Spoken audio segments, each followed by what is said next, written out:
বিসমিল্লাহির রহমানির রহিম। পরম করুণাময় ও অসীম দয়ালু আল্লাহর নামে শুরু। ইন্নাল মুনাফিকিনা হুমুল ফাসিকুন। আল্লাহ পাক সূরা তাওবার 67 নম্বর আয়াতে তাদের সম্পর্কে বললেন যে মুনাফিকরাই হচ্ছে ফাসিক। ফাসিক মানে হচ্ছে অবাধ্য। আল্লাহর বিধান থেকে যারা বেরিয়ে পড়ে, আল্লাহর আনুগত্য থেকে যারা বেরিয়ে পড়ে দূরে সরে যায়, আল্লাহর নিয়মানুবর্তিতা থেকে যারা নিজেদেরকে বাহিরে নিয়ে চলে যায়, দূরে সরিয়ে নিয়ে যায়, এরা ফাসিক। আল্লাহ পাক বললেন যে মুনাফিকদের বাহ্যিক আচরণ দেখে যে অনেকে মনে করবে যে এরা মুসলমান হয়ে গেল বা এরা পরেজগার, ইমানদার, নামাজি। প্রথমে এটার খণ্ডন করলেন, দুনিয়ার দিক থেকে বললেন যে এরা কিন্তু আমার অবাধ্য। অবাধ্য শব্দটাই কিন্তু ব্যাপক। এটা আপনার ইসলামের গণ্ডির বাহিরও বোঝায়, ভিতরেও বোঝায়। ভিতরে থেকেও কিছু পাপ আছে যেগুলোর কারণে মানুষ মুসলমান থাকবে ঠিকই, কিন্তু আল্লাহর অবাধ্য হবে। একটা নির্দেশ মানল না, অথবা যেই নির্দেশটা মৌলিক না সেটা মানল না, তাকেও ফাসিক বলা হবে। আবার অবাধ্য হওয়ার তার আরেকটা পরিধি হলো যে ইসলামের বাউন্ডারির বাইরে চলে যাওয়া। তো আকীদাগত মুনাফিক যারা, তারা কিন্তু বাহিরেই চলে যায়। সেই জন্য এখানে ফাসিকের ব্যাপক অর্থ যেটা, মানে আনুগত্য থেকে দূরে সরে যাওয়া, এমনকি ইমানের মৌলিক যে আনুগত্য, যেটার উপর থাকলে পরে একজন মানুষ ইমানদার থাকে, সেখান থেকেও বাহিরে যাওয়া এখানে বোঝায়। কেননা এই মুনাফিক যাদের সম্পর্কে আল্লাহ এখানে আলোচনা করছে, এটা হলো আকীদাগত মুনাফিক। আর আকীদাগত মুনাফিকের পরিচয়ই হলো যে সে মূলত অন্তরে কোনো আল্লাহকে বিশ্বাস করে না, পরকালেও তার কোনো বিশ্বাস নাই। মোট কথা ইসলাম সম্পর্কে, এই সত্য ধর্ম সম্পর্কে তার মনের ভিতরে কোনোই আস্থা নেই, ভক্তি নেই, সেটাকে মানেই। কিন্তু এরপরও কেন মুসলমানদের সাথে আছে? তার কারণ হলো তার নিজের জানের নিরাপত্তা চায়। মুসলমানদের পক্ষ থেকে যাতে হুমকি, ঝুঁকি এগুলো এসে তাকে সমাজ থেকে বিচ্যুত না করতে পারে, সেজন্য তার একটা মাধ্যম হলো যে আমি মুসলিম, আমি নামাজ পড়তেছি।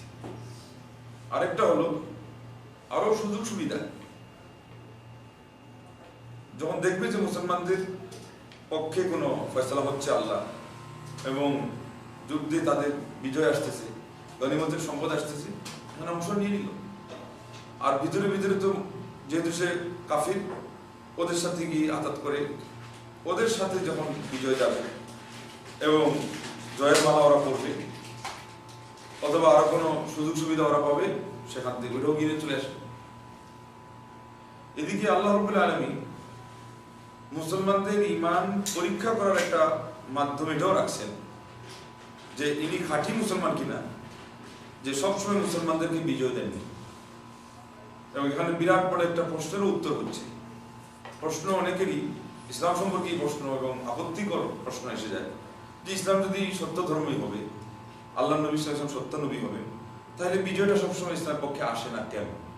প্রথম কথা হলো, দুনিয়াতে মুসলমানদের চূড়ান্ত চাওয়া পাওয়া যেটা, আল্লাহ রাব্বুল আলামিন এটার জায়গায় রাখেননি। এটার জায়গা হলো আখিরাত। আর ওই আখিরাতে ওই জিনিসটা নিশ্চিত হবেই দুনিয়ার জীবনের কষ্ট সহ্য করার ভিত্তিতে। তার মানে পরীক্ষা এখানে আসেই, লেগেই আছে। বুখারী শরীফ হাদিস বলছে, আর দুনিয়াউ সিজনুল লিল মুমিন ওয়া জান্নাতুল লিল কাফির। দুনিয়া মুমিনদের জন্য একটা জেলখানা মাত্র, জেল স্বরূপ, আর কাফিরদের জন্য হলো স্বর্গ, জান্নাত। তাইলে মহান রব্বুল আলামিন এই নীতির অধীনে দেখা গেল মুসলমানদের কষ্ট রেখেই দিয়েছে। আর এখন আমরা যেটা পাচ্ছি আরেকটা, সেটা হলো যে মুসলমানদের সাথে যদি সদা সর্বদা জয় লেগেই থাকতো, তাইলে এখানে খাঁটি মুসলিম আর অখাঁটি মুসলিম কোনো ভেদাভেদ থাকতো না। সবাই এখানে এসে ভিড় জমায় ফেলত, সবাই ভিড় জমায়। এখন হচ্ছে কি, যখন বিজয়ের পাশাপাশি পরাজয়ও আছে, আয়েশ আরামের পাশাপাশি কষ্টও আছে, বরং কষ্ট মুসলমানদের বেশি, তাহলে এবার দেখা যাচ্ছে যে ইসলামের পক্ষে শুধুমাত্র যারা কষ্ট সহ ইসলামটাকে মেনে নিতে বাধ্য, তারাই আসবে, বাকিরা আসবে না। এই জন্যই মুসলমানদের একদল হলো পিওর, কাফিরদের আরেক দল হলো পিওর, আর এরা মাঝখানে হলো দুই রশিতে খেলোয়াড়। সেই হিসাবে এরা আরেকটা পথ তৈরি হয়ে গেছে, আরেকটা প্রকার। এছাড়া কিন্তু সাধারণত 3 প্রকার হওয়ার কথা ছিল না, মোটের উপর 2 প্রকার। আর বাস্তবে আসলে 2 প্রকার হয়েই গেল। কেননা ভিতরের দিক থেকে যখন আপনি হিসাব করবেন তখন মুনাফিকদের হিসাব কাফিরদের সাথে, আর মুসলমানদের হিসাব একই জাতি, যারা ইমানদার, পরকালেও বিশ্বাস করে, আল্লাহকেও বিশ্বাস করে, আল্লাহ নবী সাল্লাল্লাহু আলাইহি ওয়াসাল্লামকেও বিশ্বাস করে, ইসলাম ধর্মে তারা ভক্তি শ্রদ্ধা রাখে। তাতে লাঠি খান আর মায়ের খান আর আপনজন থেকে দূরে সরে যান, অথবা নিজে ধন সম্পত্তি থেকে বঞ্চিত হোক, এটা আসি। এবার মাঝখানে এই যে তৃতীয় একটা প্রকার, এরা যে এই ধরনের একটা প্রতারণামূলক আচরণের পদ্ধতি তৈরি হয়ে যায়, সেই জন্য আল্লাহ রাব্বুল আলামিন এদের উপর আরো বেশি রেগে গেলেন যে হয় তুমি দু রঙ্গি ছুড়কর এক রঙ্গি হো যা, সরাসর সঙ্গ ইয়া মম হো যা, তুমি ওই 2 নয় 2 পা মাঝখানে জল খা, এই স্বভাব ছেড়ে দিয়ে হয় তুমি কাফির হয়ে যাও, পছন্দ হয় না ইসলাম, মানার ইচ্ছা নাই, কাফির থাকো, তাও বোঝা যাবে যে তুমি এই শ্রেণী, তোমার পরিচয়টা জানা যাবে। আর যদি তোমার ভালো লাগে তাহলে মুসলমান হয়ে যাও। মাঝখানে থেকে যে সে এই যে খেলতেছে, এই খেলার কারণে মুসলমানদের ক্ষতি হচ্ছে বেশি। কারণ মুসলমানরা বুঝতে পারছে না যে এই লোক আমাদের শত্রু না বন্ধু। আমাদের অবস্থায় যত গোপন রহস্য আছে সবগুলো কিন্তু ফাঁস হওয়ারও কি পথ খুলে গেল। এবং আপনারা জানেন যে ইসলামের ইতিহাসে মুনাফিকদের মাধ্যমে যত ক্ষতি হয়েছে তত ক্ষতি আর কারণ। এই জন্যই বলা হয় ঘরের শত্রু মেঘনা বিভীষণ, এটা হলো ঘরের শত্রু। হসুনা মুহাদ্দাদা মিনাদ দাখিল, আমাদের কিল্লাগুলো, আমাদের দুর্গগুলো ভিতর থেকেই আজকে হুমকির সম্মুখীন হচ্ছে বেশি। বাইরের শত্রু দূর থেকে এসে কি পরিমাণ আপনাকে ক্ষতিগ্রস্ত করবে, তার চেয়ে বেশি আমরা ক্ষতিগ্রস্ত হচ্ছি ভিতর থেকে। আর এই ক্ষতিটাই ওই মুনাফিক শ্রেণীর মানুষদের মাধ্যমেই হয়, অন্য কারোর মাধ্যমে হয়। তাহলে আল্লাহ নবী সাল্লাল্লাহু আলাইহি ওয়াসাল্লামের যুগে আব্দুল্লাহ ইবনে উবাই ইবনে সালুল যেরকম ছিল, পরবর্তী যুগে ইসলামের ইতিহাসে ইবনুল আলকামি এবং তুসি এই 2 জন ছিল। এরা ইতিহাসে চিহ্নিত হয়ে আছে আজ পর্যন্ত। এরা মুসলমান নামধারী, কিন্তু আতাত ছিল তাদের বিধর্মীদের সাথে। নাউযুবিল্লাহ। ইবনুল আলকামি এবং তুসি, তুসি এবং ইবনুল আলকামি, যে প্রায় অনেক আগে ইবনুল আলকামি এবং তুসি। আর এরপরে আসলো আপনার মীর জাফর, নবাব সিরাজউদ্দৌলার সময়। এমনি ভাবে সালাউদ্দিনের সময় আরেকজন ছিল খুব সম্ভব আব্দুল হামিদ ওই নামে। এই 4 জন মানুষ ইসলামের ইতিহাসে একেবারে প্রসিদ্ধ, বা আমাদের মুসলিমদের ইতিহাসে প্রসিদ্ধ, যে এরা গাদ্দারি করেছে জাতির সাথে, মুনাফিকি করেছে। আর অনেক মানুষ তো আছেই, যেমন হিটলারের যুগে তাকে সহজা দিয়েছে মুনাফিক প্রকৃতির, ওরা হলো অন্য ইতিহাসে বা অন্য জাতির। আমাদের মুসলমানদের মধ্যে এরা হলো একেবারে চিহ্নিত। আর মুসলিম সমাজকে ক্ষতিগ্রস্ত করার ক্ষেত্রে ভূমিকা রেখেছে। আজকের সমাজেও আপনি দেখবেন যে কত নামে বেনামে এই কাজগুলো করে যাচ্ছে। তো যার ফলেই দেখা যায় যে পরকালেও এই মুনাফিকদের শাস্তির কথা খুব কঠিন আসছে, কিন্তু দুনিয়াতে বরং তাদের সাথে বয়কটের ব্যাপার এটা ইসলাম শিথিল করে দিয়েছে। এরা একটা কারণ হলো ইসলাম সবসময় তার উপরে আপত্তি হানা এই জিনিসটাকে বড় করে দেখেছে। কিভাবে? যে মুনাফিককে যদি আমরা চিহ্নিত করি এবং তাকে আমরা শাস্তির আওতায় নিয়ে আসি, তাহলে এবার আরেকটা সুর উঠবে যে দেখো এরা কিসের মুনাফিক আর কিসের কি, লোকটা তাদের সাথেই চলাফেরা করে, নামাজ পড়ে, তাদের ধর্মের পক্ষে কাজ করে, আমাদের বিরুদ্ধেই কোনো যুদ্ধে অস্ত্র দান করতে আসে, এই লোকটাকে তারা হত্যা করতেছে বা ওই লোকটাকে তারা কোণঠাসা করছে বা বয়কট করছে। এই দুর্নামটা ইসলাম গায়ে নিতে রাজি না। সেই জন্য আল্লাহ নবী সাল্লাল্লাহু আলাইহি ওয়াসাল্লামকে ইঙ্গিতে অনেক লোক সম্পর্কে সংবাদ দেওয়া সত্ত্বেও আল্লাহ নবী সাল্লাল্লাহু আলাইহি ওয়াসাল্লাম চিহ্নিত করতে যাননি। আল্লাহ, দুর্নাম, ইসলামের ক্ষতি হয়ে যাবে। ইসলাম সম্পর্কে কেউ কিছু বলবে তো একদল বলার আছে, এরা বলবি, আপনি নিট এন্ড ক্লিন থাকা সত্ত্বেও বলবে। কিন্তু ইসলাম দেখেছে কোন জিনিসটা, যে আমার মধ্য থেকে এমন কোনো ফাঁক, এমন কোনো গ্যাপ, এমন কোনো ছিদ্রপথ, এমন কোনো সুড়ঙ্গ আমরা নিজেরাই না খুঁজে দিই, যেটাকে কেন্দ্র করে তারা একটা মাধ্যম হিসাবে ব্যবহার করে তারা দুর্নাম করার। সেই জন্য আল্লাহ নবী সাল্লাল্লাহু আলাইহি ওয়াসাল্লাম ধৈর্য ধরেছেন যে এদের মাধ্যমে সবচেয়ে ক্ষতি হচ্ছে, কিন্তু এদেরকে চিহ্নিত করতে যাওয়া অথবা এদেরকে কোণঠাসা করতে যাওয়া, এটাকে তিনি গ্রহণ করেন। এবং তিনি তো সেই নবী যে কাবা ঘরকে চাইছিলেন। এই যে আজকে হাতিমে ইব্রাহিম যেটা বলেন, একটা 2 দিকে খোলা জায়গা যেটা আছে, এই জায়গাটা কিন্তু কাবা ঘরের ভিতরে ছিল। মক্কার কুরাইশরা যখন একবার পুনর্নির্মাণ করে, তো ওই সময় তাদের টাকায় পুষায় নেই, তখন পুষায় নেই, তো এই অংশটা তারা বাদ রেখে এটাকে একটু ছোট করে তৈরি করে ফেলে।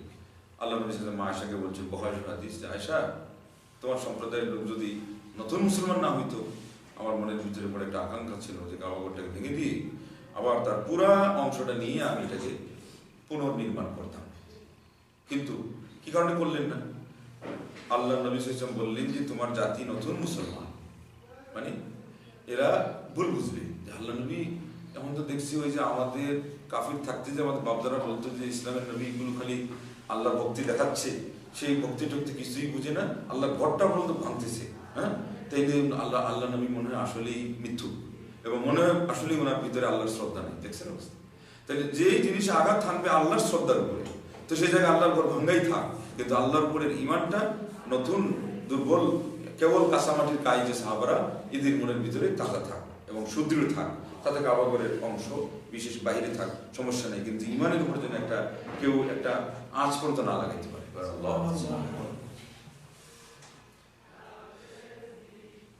সেই জন্য তাদের সাথে এই আচরণ।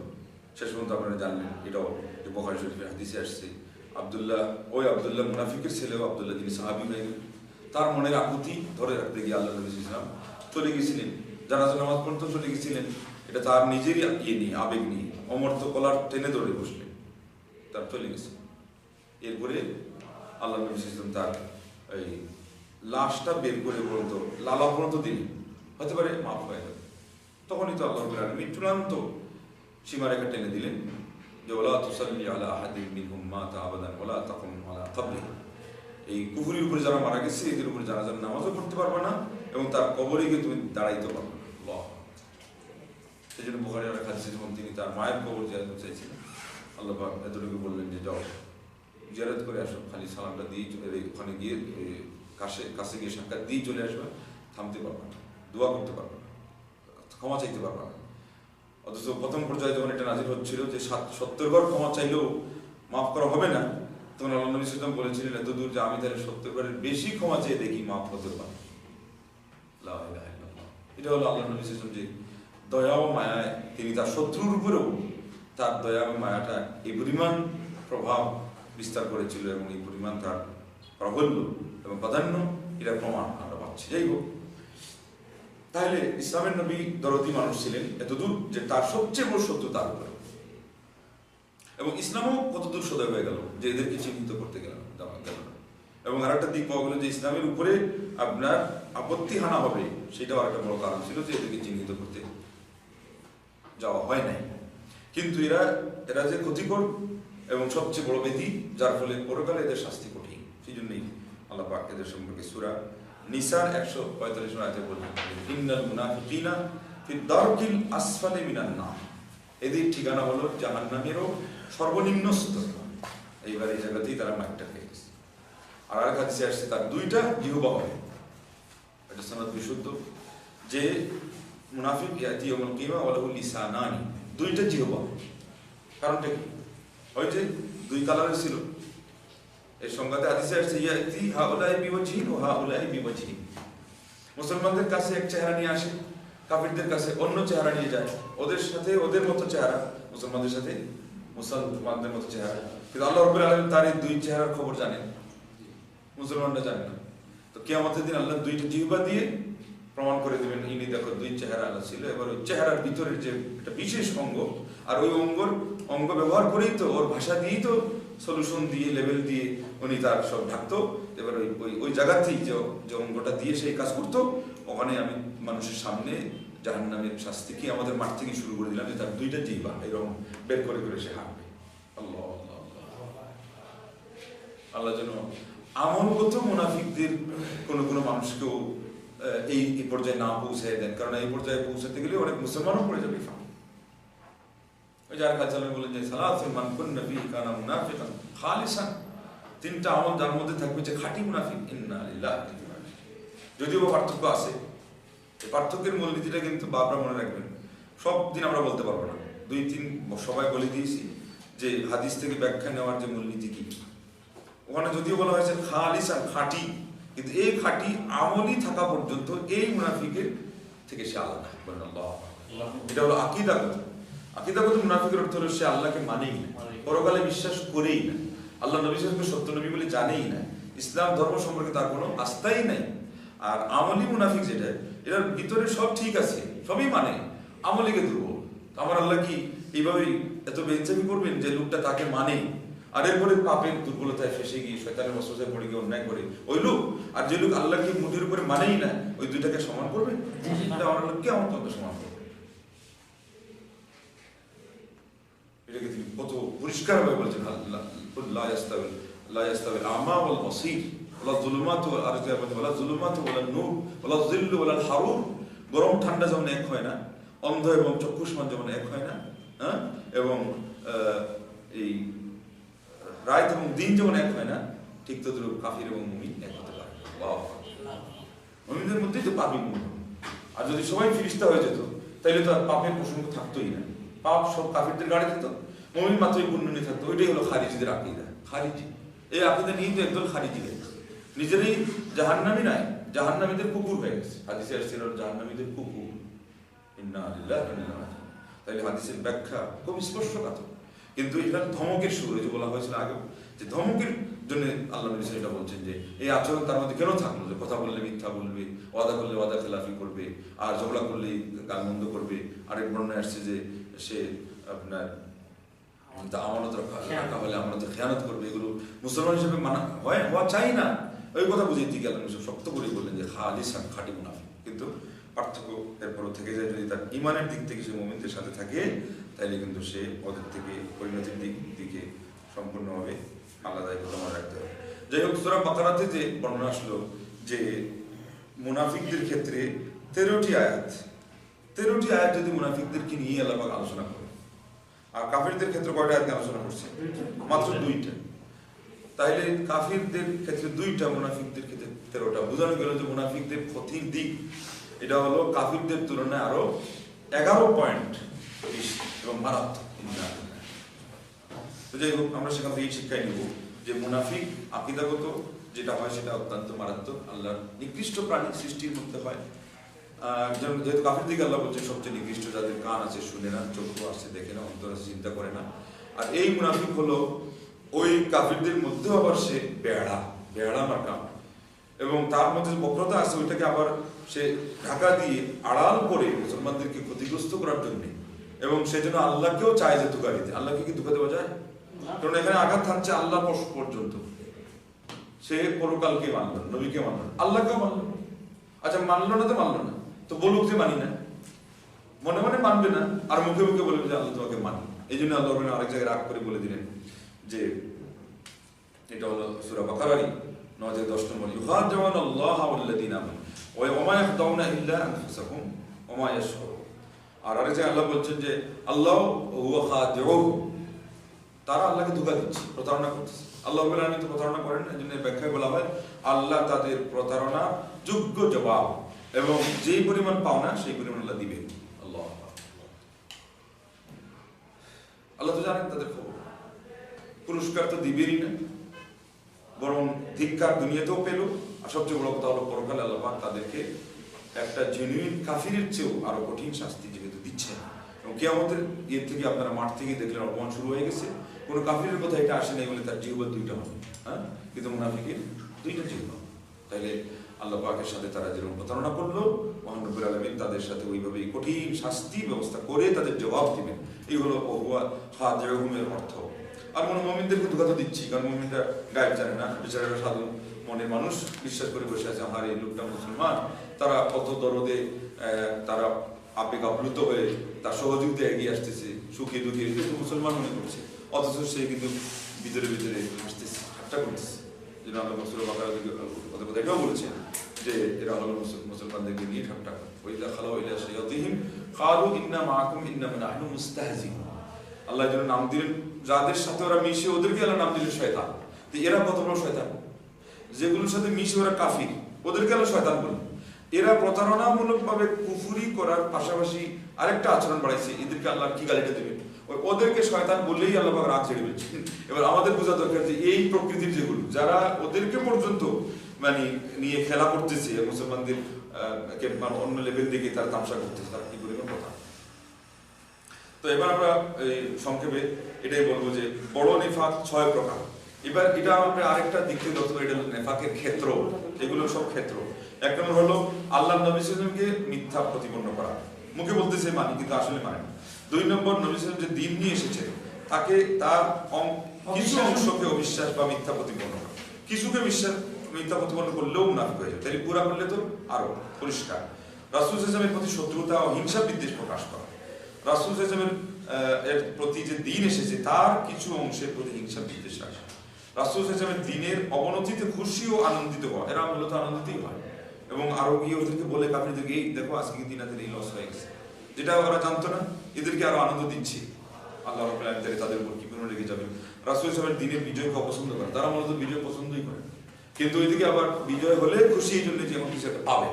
তো এই পরিমাণ যারা ঘাতক, এদের উপর আল্লাহ পাক কি কারণে রাখবেন না, এটাই আমরা প্রশ্ন রাখি। আর বাস্তবে মহান রব্বুল আলামিন সেই জন্যই তাদের উপরে এত বেশি রাগ করেছেন এবং কঠিনভাবে তাদেরকে শাস্তি ব্যবস্থা নিয়েছেন। এরপরে দ্বিতীয় প্রকার নেফাক, সেটাই হলো ছোট মুনাফিকি, যেটা হলো আমলগত, সেটা নিয়ে আমরা সংক্ষেপে আলোচনা করছি।